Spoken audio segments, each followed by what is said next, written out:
It is better to be feared than loved, if you cannot be both.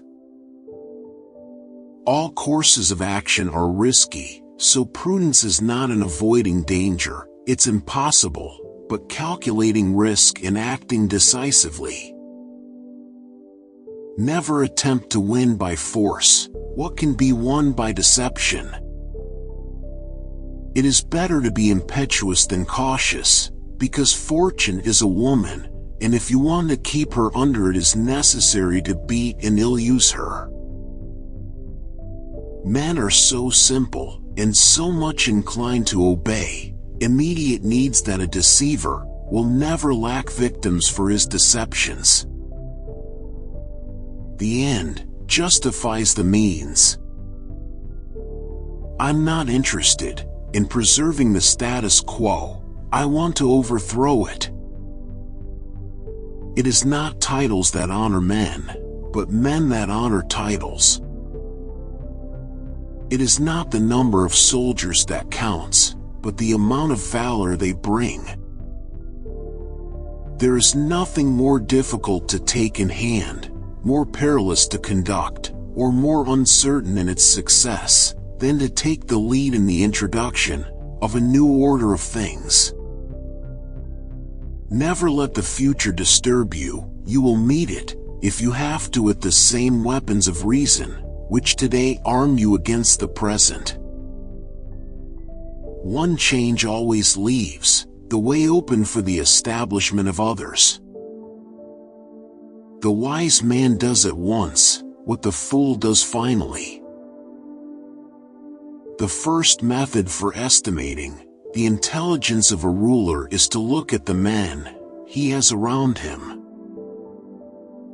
It is necessary for him who lays out a state and arranges laws for it to presuppose that all men are evil, and that they are always going to act according to the wickedness of their spirits, whenever they have free scope. Politics have no relation to morals.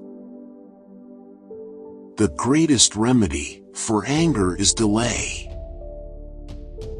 It is better to be fortunate than wise. Whosoever desires constant success must change his conduct with the times. When you disarm your subjects, you offend them by showing that either from cowardliness or lack of faith, you distrust them, and either conclusion will induce them to hate you. War is just when it is necessary. Arms are permissible when there is no hope except in arms. It is not the act of a good politician to deceive, but it is the act of a wise one to know how to use deception. All great actions and all great thoughts have a ridiculous beginning. Nature creates few men brave, industry and training makes many. A prince must imitate the fox and the lion, for the lion cannot protect himself from traps, and the fox cannot defend himself from wolves. One must therefore be a fox to recognize traps, and a lion to frighten wolves. There is no avoiding war, it can only be postponed to the advantage of others. It is double pleasure to deceive the deceiver. The one who adapts his policy to the times prospers, and likewise that the one whose policy clashes with the demands of the times does not. Men judge generally more by the eye than by the hand, because it belongs to everybody to see you, to few to come in touch with you. Men are so simple, and yield so readily to the desires of the moment, that he who will trick will always find another, who will suffer to be tricked.